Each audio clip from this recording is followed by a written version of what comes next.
This is Fantasy Football Today for CBS Local Sports. Nick Kostos, Jamey, Eisenberg, and Dave Richard giving you starts and sits to win your fantasy matchups in week number 4. Jamey, who are you looking to start at quarterback this week? I like Kirk Cousins in this game against Cleveland. I mean, you think about it. Carson Wentz, Joe Flacco, Ryan Tannehill, all three of those guys, big days against this Browns defense. Kirk Cousins coming off actually 2 good fantasy days. One very good performance last week against the Giants. I think he keeps it going this week at home against the Browns. Yeah, but Blake Bortles is somebody that I just don't see having a good game. He's going across the pond for a home game. Doesn't sound like much of a home game to me. And he's been terrible this year. Only one decent game for fantasy owners. Taking on a Colts defense that's getting a little bit healthier in the secondary. His offensive line, a big question mark. Might not have tight end Julius Thomas. Blake Bortles is a set. Dave, who are you locking in at running back for week 4? Well, it's week 4, so you've got to go with a stud. How about a rookie making his first NFL start ever, and that's Jordan Howard of the Chicago Bears. And we poo-pooed this offensive line all year. Jeremy Langford is the guy we thought, well, he's going to get volume. Maybe you ride with him. Well, Jordan Howard's going to get that volume now because Jeremy Langford's out. And that offensive line, it's actually been halfway decent. So a running back with 15-plus touches in front of him and maybe even 4 or 5 catches on top of it against a Detroit defense that's just not great against the run. They allowed 100 yards to Eddie Lacy last week. I think you see Jordan Howard have a breakout game this week. Must start in fantasy. Always good to go with the young guy when you're talking about comparing him to the old guy. Frank Gore coming off 2 very good fantasy days.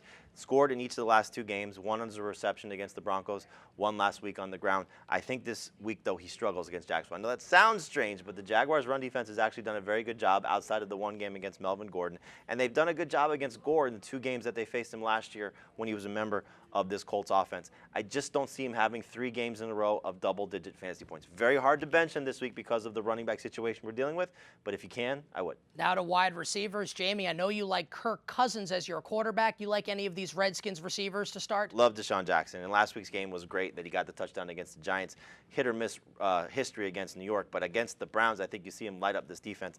Love the way that the teams have used receivers against this Cleveland defense. Joe Hayden's probably not going to play again. That's their best cornerback, so you see Deshaun Jackson, he'll get the targets. I think he scores. They are the 2nd worst teams in terms of fantasy points allowed to opposing receivers. That trend will continue. Jackson lights them up. They've allowed 2 touchdowns to wide receivers in each game this year. I don't think Seattle's doing that at all, and their pass defense is great.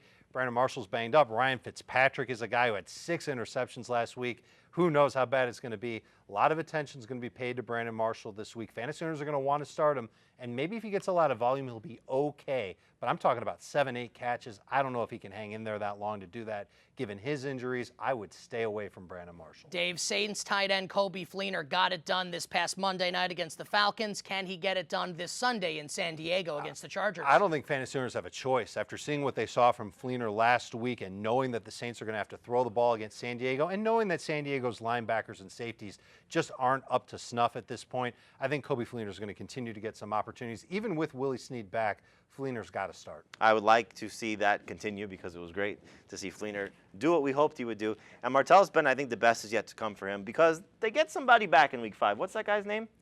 That's right, Tom Brady. Look at what this offense is going to be if it's Jacoby Brissett or Jimmy Garoppolo. As the time we're recording this, we don't know who the starter is for the Patriots. That's going to impact this passing game. And so once you get Brady back, Gronk is all systems go, Edelman is all systems go, and Bennett's all systems go. But for this particular week, if you can sit Martellus Bennett, that's the right move to make. Those were your starts and sits for week number 4. For Dave Richard and Jamey Eisenberg, I'm Nick Kostos. You've been watching Fantasy Football Today for CBS Local Sports.